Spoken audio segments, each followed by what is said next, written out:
Efficacité de l'action politique, Lyon-Renard, on va parler du Rassemblement national et par rapport au régional. On a fait déjà un premier point avec la majorité, avec la gauche, avec la droite. Maintenant, focus et l'abstention. Focus sur le Rassemblement national qui devait sortir renforcé de ces élections, mais finalement on est arrivé en première position quand pas cas. Comment analyser cet échec? Le Rassemblement national, qui a longtemps été perçu comme un parti anti-système, perd-il des électeurs en se respectabilisant? Alors, il faut d'abord dire en préambule, comme j'ai essayé de faire tout à l'heure, pour être tout à fait honnête, que l'abstention défavorise toujours le Front national. D'abord parce qu'il n'a pas de sortant, et pour cause, donc toute l'explication sur le clientélisme ne marche pas pour ce parti, et qu'en plus il a un électorat populaire, jeune, qui vote moins. Quand il y a une forte abstention, c'est le premier qui ne vote pas. Donc ça, il faut reconnaître ça. Maintenant, en même temps, on peut dire que s'il y a eu une forte abstention, c'est d'abord à cause du Front national. Je m'explique. On a dit tout à l'heure, la moyenne de l'abstention, c'est 66%. Parmi les électeurs du Rassemblement national, c'est monté à 73%. Donc en fait, l'abstention est d'abord, pas seulement évidemment, mais d'abord causée par les électeurs du Rassemblement national. Parce que on a vu, j'ai trouvé ça assez choquant. Ils étaient en colère, bien sûr, ils étaient abattus. Mais hier soir, à la télévision, on a entendu des choses incroyables. C'est-à-dire qu'on a entendu des responsables du Rassemblement national, Marine Le Pen en tête, Bardella, Julien Audoul, invectiver leurs électeurs. En disant, oui, il faut qu'ils se bougent, il faut qu'ils se lèvent, il faut qu'ils aillent voter. C'était assez sidérant. On avait l'impression, vous savez, de rentiers qui réclament leur coupon. On avait l'impression vraiment de rentiers qui réclament leurs dividendes, comme si c'était un dû. Imaginez, puisqu'on est dans l'ordre de l'économie, des chefs d'entreprise qui insultent les clients qui ne veulent plus acheter leurs produits. C'est inimaginable. C'est un peu ce qui s'est passé hier soir. Et donc c'était assez étonnant. On peut considérer que la responsabilité n'est pas celle des électeurs qui ne viennent pas, mais celle des politiques qui ne leur donnent pas de raison de venir. Après tout, la politique, c'est susciter un enthousiasme, c'est pas Marc qui va dire le contraire, susciter un engouement, susciter une envie, et donc pour se déplacer, parce qu'après tout, se déplacer, on a mieux à faire. On peut regarder la télé, on peut lire, on peut aller au soleil, on peut pêcher, on a beaucoup de choses. Si on vote, c'est parce que des politiques nous ont donné envie, par leurs discours, par leurs promesses, de voter.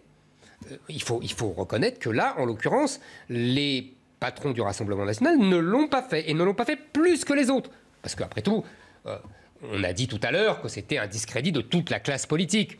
Il faut le répéter et le re-répéter. C'est un discrédit de toute la classe politique. Mais du Rassemblement national, davantage, puisque ce sont ces électeurs qui se sont abstenus le plus. Alors maintenant, il faut essayer de comprendre pourquoi.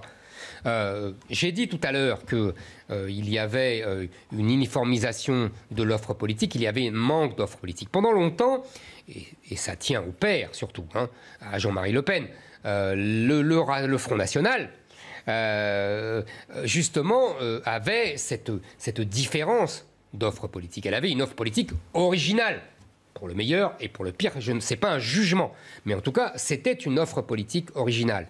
Il y avait un discours sur l'immigration qui, contrairement aux autres partis, considérait que ce n'était pas une chance pour la France et que c'était une catastrophe pour la France et que ça ne fonctionnerait pas et qu'il y aurait des problèmes graves. Et il y avait l'autre jambe qui était le souverainisme, qu'on a appelé le souverainisme. Discours contre l'Europe, contre les institutions européennes, pour la reprise en main par l'État national de ses compétences. On peut dire que il y avait aussi un discours économique à l'époque libéral, hérité du poujadisme. Vous voyez, c'était le trépied du Rassemblement, du Front National. Et là, qu'est-ce qui s'est passé en vérité? Marine Le Pen, depuis quelques mois, a abandonné les deux.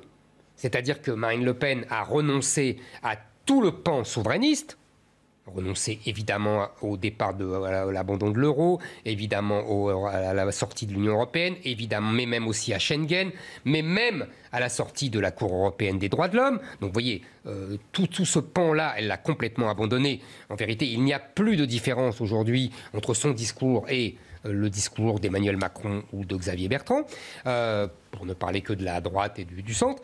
Et puis, l'autre pied sur l'immigration, elle a, depuis quelques semaines, quelques jours même, tenu un discours que n'aurait pas renié Emmanuel Macron, vouant aux gémonies ceux qui critiquaient l'islam, ceux qui disaient que l'islam n'était pas compatible avec la République, ceux qui parlaient de grands remplacements.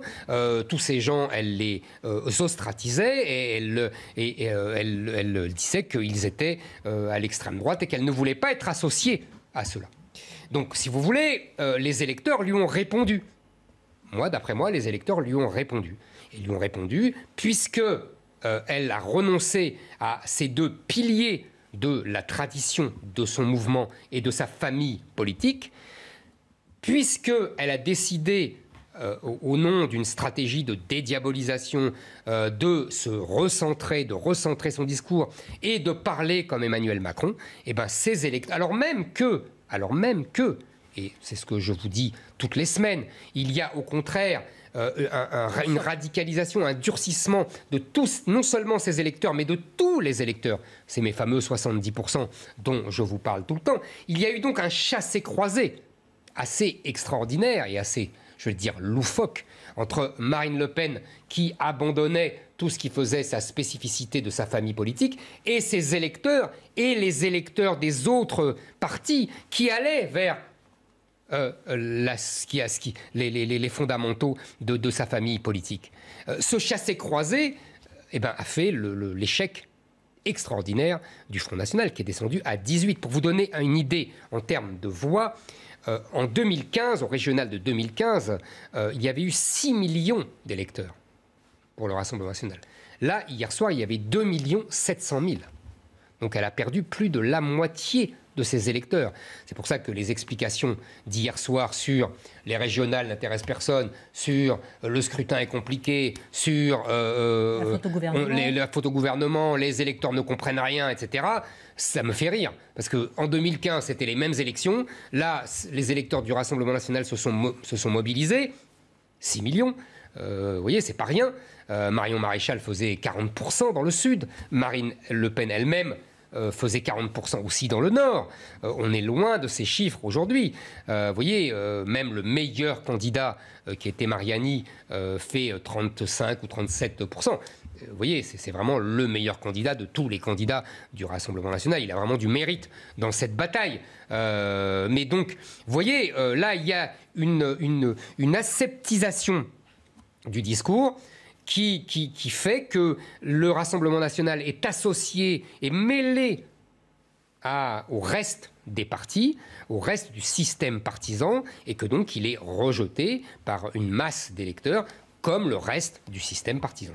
J'ai encore une autre question, une petite question intermédiaire. Est-ce que ce n'est pas parce que les électeurs du Rassemblement national se disent on avait bien voté en 2015, tout le monde a fait un fonds républicain, finalement le Rassemblement national n'a pas eu de région, à quoi ça sert d'aller voter?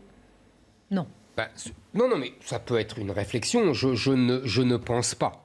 Je ne pense pas. Je pense que les électeurs du Rassemblement national, au contraire, veulent la victoire de leurs idées, mais qu'ils ne retrouvent plus leurs idées. Il y a une photo qui a beaucoup circulé hier sur les réseaux sociaux et qui est très révélatrice je pense, de ce que ressentent beaucoup d'électeurs du Front National, et même d'électeurs qui ne sont pas du Front National.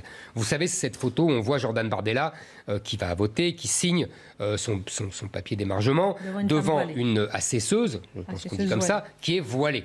Et Jordan Bardella ne dit rien, ne fait aucune réflexion. Alors que, vous voyez, c'est quand même un espace public, politique, etc.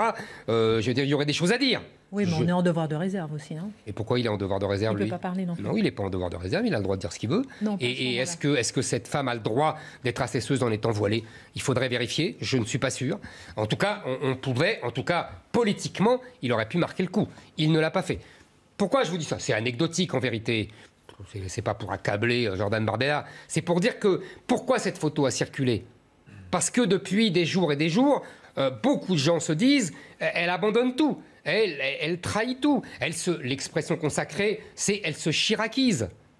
Vous voyez, et donc là, elle le paye. Surtout, je vous dis, c'est le grand paradoxe. C'est à un moment où tout l'électorat, je ne dis pas son électorat, tout l'électorat est en train de basculer sur ces thèmes-là, en particulier sur les thèmes migratoires, de façon assez impressionnante.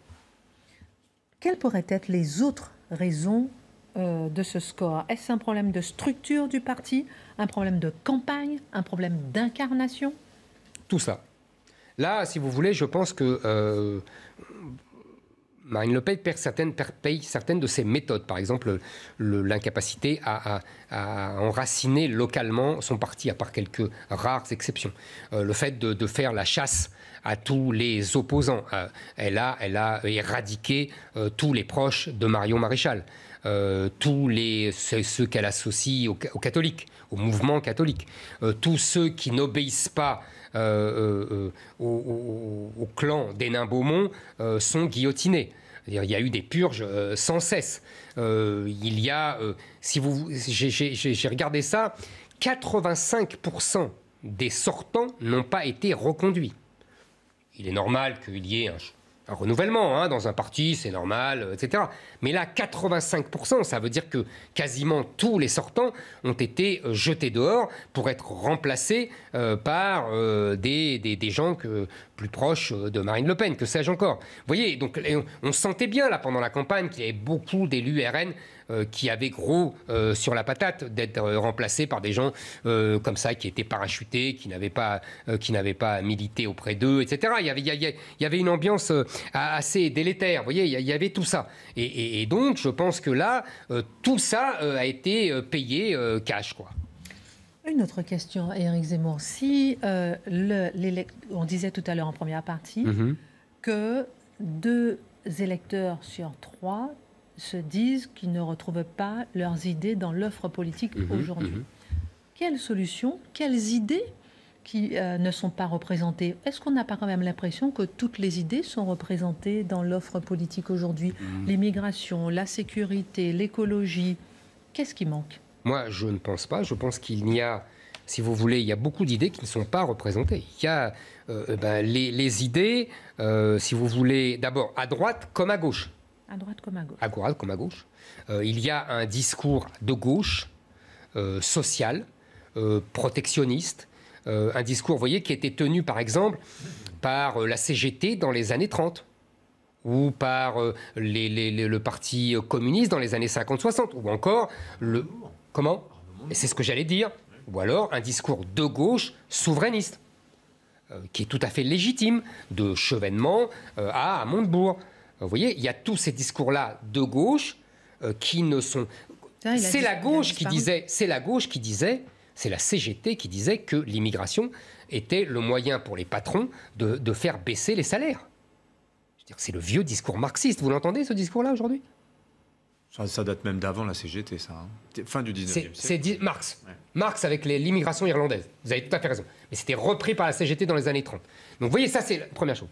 Et puis, il y a un autre discours, justement, qui est petit à petit délesté l'un après l'autre par Marine Le Pen, et qui est le discours sur la nation, sur le patriotisme, sur l'immigration, sur le problème spécifique que pose l'islam, sur la guerre de civilisation qui entraîne une insécurité notable, énorme, parce que tout le monde dit la sécurité, très bien. La sécurité, c'est fondamental, c'est un droit essentiel, évidemment, et on a raison d'insister là-dessus. Mais il faut essayer de comprendre pourquoi il y a cette insécurité. Et ça, personne ne tient ce discours-là. Donc vous voyez, à droite comme à gauche, il y a des discours qui ne sont pas tenus. Il y a une espèce de maelstrom au milieu. Marine Le Pen parle comme Emmanuel Macron parle comme Marine Le Pen. Ils sont déjà dans le second tour, puisque personne n'est censé exister à part ce second tour-là. Et on voit bien que les électeurs refusent cette carte forcée. Moralité en 20 secondes. Moralité, c'est très simple. Malgré les efforts des médias, des sondeurs, de Marine Le Pen et d'Emmanuel Macron, le second tour Macron-Le Pen n'est plus inéluctable. C'est la grande leçon qu'ont donnée les électeurs hier soir. Merci Éric Zemmour, merci Eric Dorin-Maten, merci Marc Menand, Dimitri. Excellente suite de programme sur CNews. À demain 19h.